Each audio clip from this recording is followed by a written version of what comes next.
the HRBC show called Let's Talk. So, today we have Sergeant Dan Sommerell, and he is currently running for sheriff in the city of Suffolk. So, let's see if he has what it takes to get your vote. So, hi. Hello, good evening. Would you like to tell us a little about yourself? Yes, ma'am. My name's Dan Sommerell. I'm married, been with my wife 30 years. We have two children, a daughter who lives up in Roanoke with our son-in-law and three grandchildren, and our son who's currently away at FLETC, the Federal Law Enforcement Training Center. He's a federal law enforcement, so he's going through the academy now. I was born and raised in Hampton Roads. I grew up in Virginia Beach. My wife and I moved to Suffolk 23 years ago. We made this our home, raised our family here, bought a house, and we've been here ever since. Stay here probably the rest of our lives. I am a retired Virginia Air National Guard airman. I did 23 years, 4 months for my time in. I did 3 tours in combat in Iraq and Afghanistan. During the war, I led troops in combat outside the wire on combat logistics patrols. I retired. I was a police officer in the city of Portsmouth, Virginia, auxiliary police officer for 24 years, 5 months. I retired last year from that. I worked my way up through uniform patrol, the detective bureaus, fugitive apprehension unit, and I became the bureau commander, captain, auxiliary police captain. I'm a federal employee. I currently am a sergeant at the Veterans Affairs in Hampton, Virginia. I started out in the Department of Defense Police, went through that academy, worked my way up to lieutenant. I left to become a special agent with OPM, and then left there and came to the Veterans Affairs. So I've been here since 2018.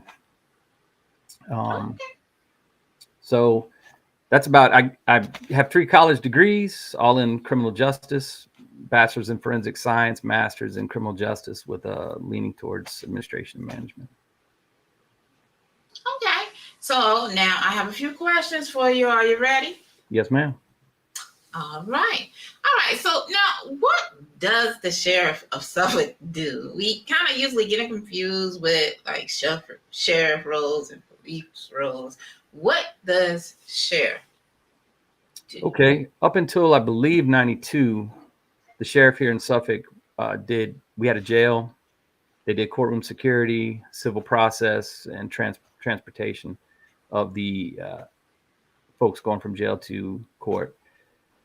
The Sheriff Riley Isaacs gave up the jail, and they had a regional jail now that the Suffolk sheriff sits on the board of. So there's, I think right now there's actually 4 sheriffs on the board, because the Hampton sheriff, she's on the board right now while they're redoing her jail.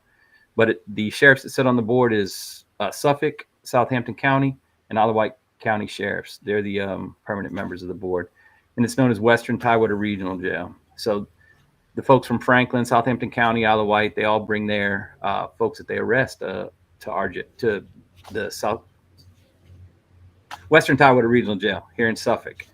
So we don't have a jail, so we don't administer the jail, but the sheriff does sit on the board. Other than that, they do courtroom security, take care of the judges, everybody, safety and security of the courthouse.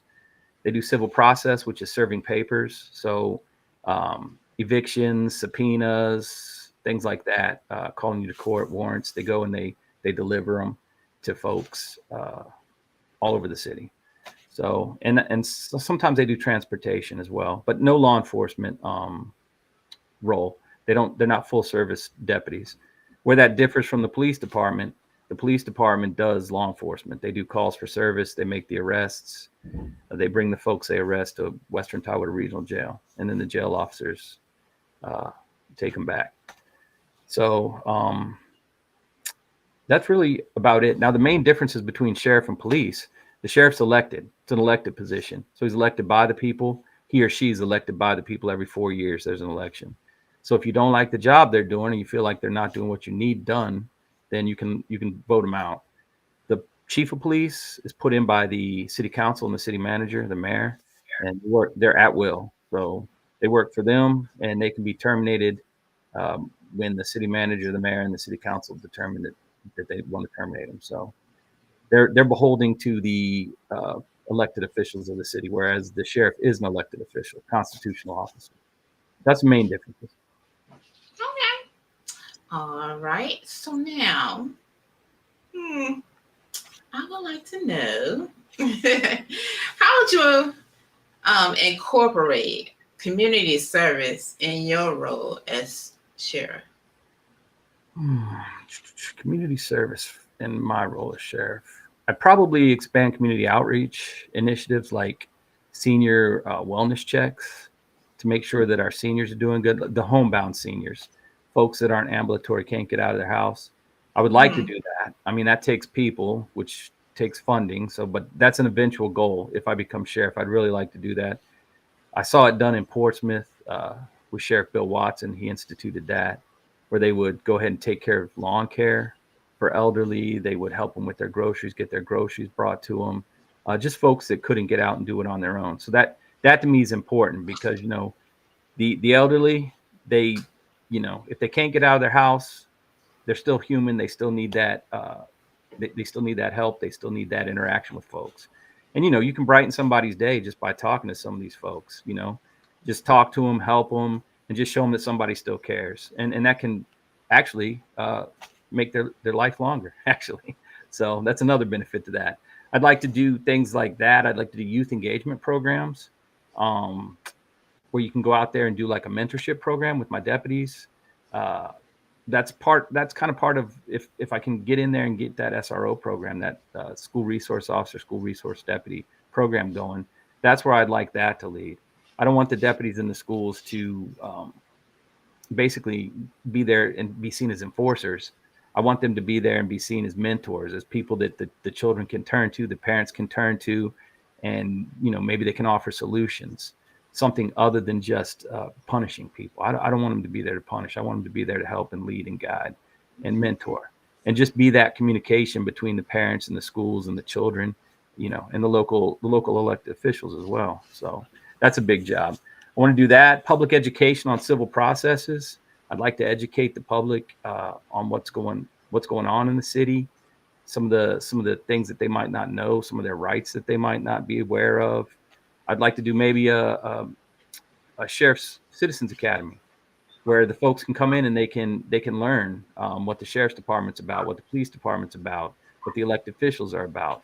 So I'd like to do things like that. Create partnerships with schools, churches, where you can do like days where you go clean up certain areas of the city, and things like that. Maybe even youth athletics, if I could ever get enough people, and enough funding. That'd be something I'd really like to do.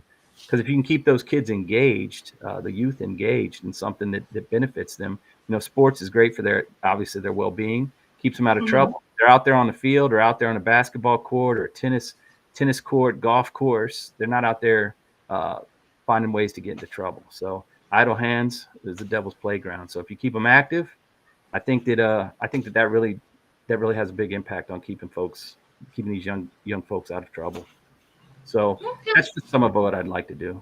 Okay. So I know that y'all don't have a jail, but Suffolk juveniles that are getting out of jail, how would you prepare them to re-enter society? What are your thoughts on that? That kind of goes to the mentorship. I'd like to have, if they're male juveniles, I'd like to have male deputies, maybe be a big brother sort of situation, mentor them, show them that there's other ways of doing things. And obviously, if you're in law enforcement, you're probably a relatively upstanding individual. So you might be able to teach those young men some life lessons, some things that can maybe turn them from that wrong path that they were going down. And for the young ladies, I'd like to have female deputies that might be able to be like big sisters, maybe mentor them, maybe show them, another way. Maybe set up an intern program at the sheriff's department where they can come and they can work. Not necessarily, I doubt that there'd be the money to pay them, but they could come and like volunteer. That would be good for school volunteer services for college, because you need those community outreach things for college. That's big to put on your resume to get into school. So if they're out there volunteering and learning the sheriff's department, learning law enforcement, again, it keeps folks out of trouble, and it might be able to take them off that path they were on and put them on a better path. And inevitably that's the goal, to get them on that path that leads to good stuff instead of that jail, or juvenile hall. So Yeah. Okay. So I know you talked a lot about different programs, but what program do you think would benefit the city the most? what particular program would benefit the city the most? Like something that the sheriff could do? Yeah. Probably the SRO program, if we could get that. Uh, right now, there's 22 schools. There's only 3 or 4 police officers for all those schools, so they don't have an officer in every school. To me, that's huge. It's important with everything that's going on in the country right now. We just had that shooting last week at the Catholic school in Minneapolis, and we lost some young folks there. Um, we've had obviously lots of school shootings all over the country going back the last 10 years. So if you had a lot of these times, if you had law enforcement in the school, then they might have been able to do something. It might have dissuaded that person from going to that particular school, because gun-free zones, i.e., not having that law enforcement there, is easy access for folks that want to do harm and hurt people. So I think that's huge. If you get them in there, not only could you do the whole mentorship, the whole guiding, the whole be a liaison between the parents, the school, and the children, but you would also save the city probably in keeping juveniles out of trouble. So that inevitably saves taxpayer money, and it creates good citizens. These citizens then get good jobs, become good tax-paying citizens, benefits the city all the way around. So to me, that's probably the biggest thing that the Suffolk Sheriff's Office could do, to make an impact on the city, because that's more of, to me, a sheriff's job is that community outreach type situation where you're not going out doing calls for service and trying to make arrests. You're mentoring, you're guiding, you're helping. You're facilitating the kids getting in and out of school at the beginning of school, at the end of the day. And you're doing it and keeping them safe. So I think all the way around, that's probably the best thing that this sheriff's office could do for the city. Okay. So now parents often view SRO officers Right. as like I guess jailers. So how would you put their minds at ease?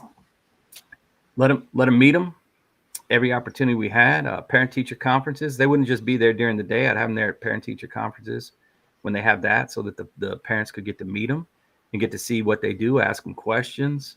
The kids would probably be going home telling their parents, Deputy Jones helped me do this today. Deputy Jones helped me with my book bag, showed me a way to throw a football, get it to spiral, go further, things like that. So the parents would be getting that positive feedback.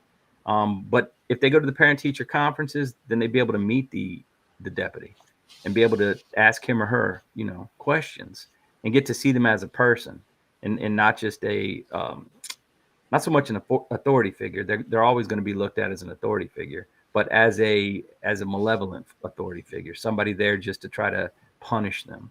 And it shouldn't be about punishment in the schools. It should be about keeping the kids safe, giving them guidance when they need it, and mentorship, and then helping the parents, because if the parents would have the city cell phone number of my deputies in that particular school.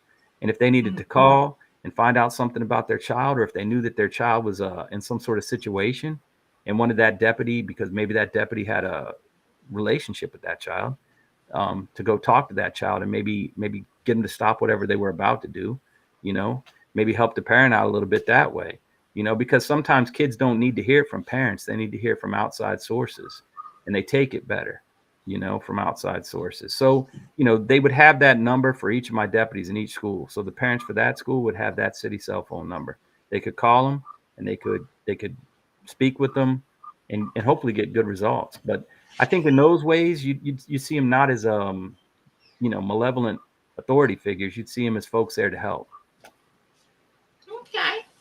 All right. So, what are your thoughts on preventing gun violence? Well, that's big with me. I've been a weapons instructor for over 26 years, so I've trained thousands of folks, both in the military, law enforcement, and federal, state law enforcement, and federal law enforcement. So gun violence right now is huge. I mean, just this last weekend in Chicago, we had, I think it was like 47 people shot, and like 7 of them were killed. So, we've seen it all over the country. Just locally, we see it a lot happening quite often in Norfolk and Portsmouth, and a lot of times, unfortunately, it's younger folks doing it. So, getting these guns and I don't know, doing what they see on these games or what they see in the movies, I think they've kind of lost touch with the humanity of it. So what I would do is offer programs to train people how to use weapons if they do own them, how to use that weapon safely and handle it safely. Teach them how to introduce it to their children in a way that their children um, won't be afraid of the weapon, but will treat it with respect, because that's inevitably what you need. You need them to treat it with respect. I do gun lock programs. I would hand out gun locks for folks for free, if they wanted it, at events, or come to the sheriff's office, pick it up, and you can lock up your gun, keep it locked, and the kids can't get into it. Keep that key with you. Just things like that. Basically, educating the folks on them, because you're not going to be able to get rid of guns. There's 330 million Americans. There's like 500 million guns. So there's more guns than there are people. So they're not going anywhere. So we got to learn to live with them, but we got to do it in a safe manner. And it's not unheard of. 150 years ago, there was a gun in every single house. That's how folks got their food, and we didn't see this level of violence because the kids grew up with the guns. They weren't a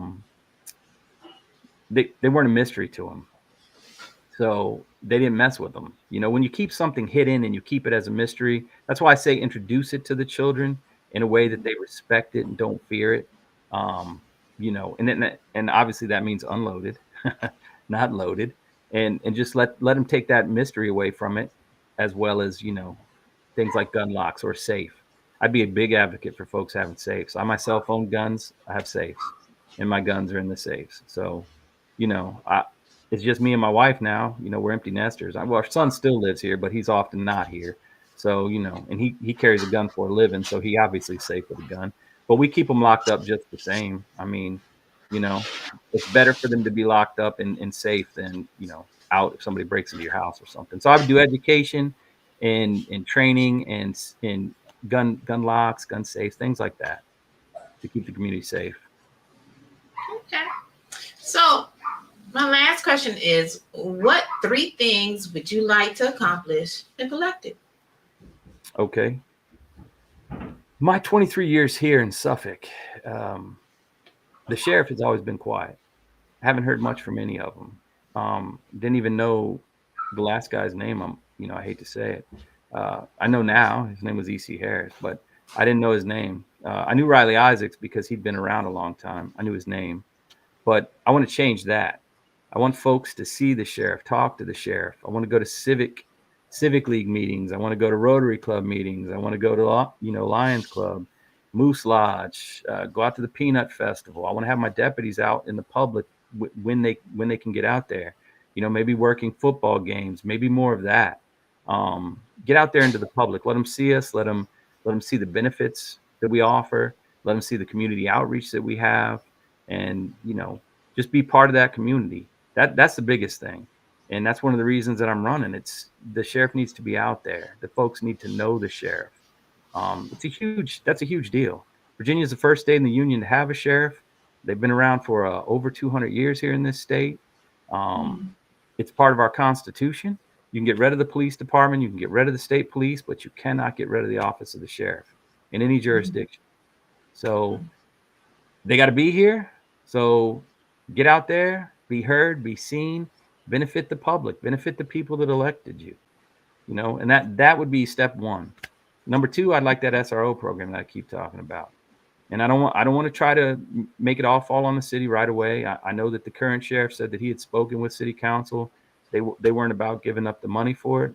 That it was too much of a cost for them.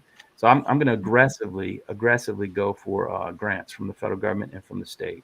That'll be one of the first things I do is hire a grant writer and go after those things. Being a federal employee, I know that there are grants out there. I see different agencies, heck, they get grants, interagency stuff. So I see that happen all the time. So I would get hired grant writer, try to get that money so that for the first 3 years at least, it doesn't all fall on the residents and citizens of Suffolk. Because again, SRO is huge. You protect those children. I mean, people can't work. They can't live their life if they're worried about their children. Yeah. Everything comes to a stop if you're worried about Mhm. your children. You know, oh, there's a Yeah. bus accident. Everybody loses their mind. Somebody gets into a school, rightly so. And, you know, everything comes to a standstill because we all love our children, you know, more than ourselves, most of us.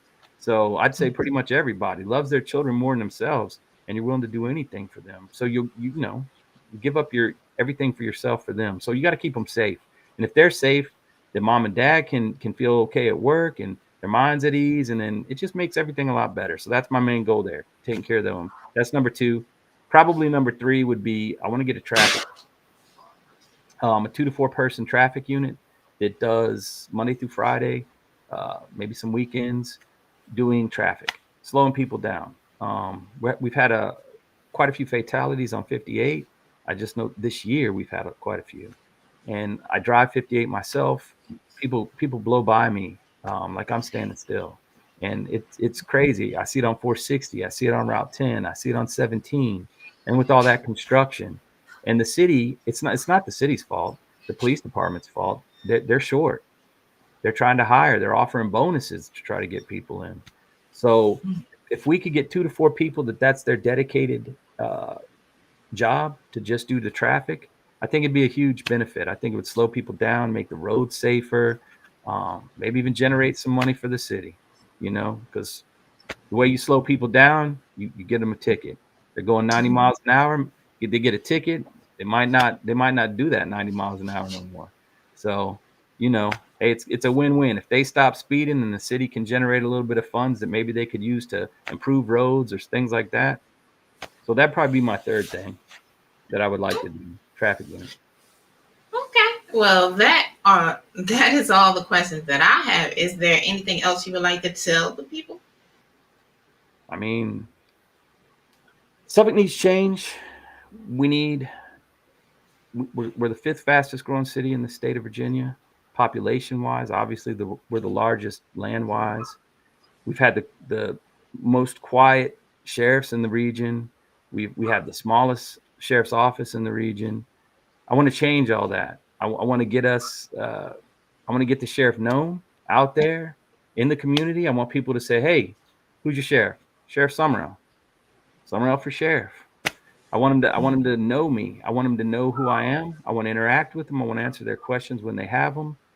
I've also been a trainer and instructor my whole career. So giving people information, giving them knowledge is important to me. And if I don't know the answer, I'll go find the answer and I'll get that answer for people. Because people function better when they understand what's going on, when they know what's going on. And Yeah. you give it to them in a way that they can understand it. You know, not just reading legalese off of a page, but give it to them so that they can understand it. That's huge. That's important.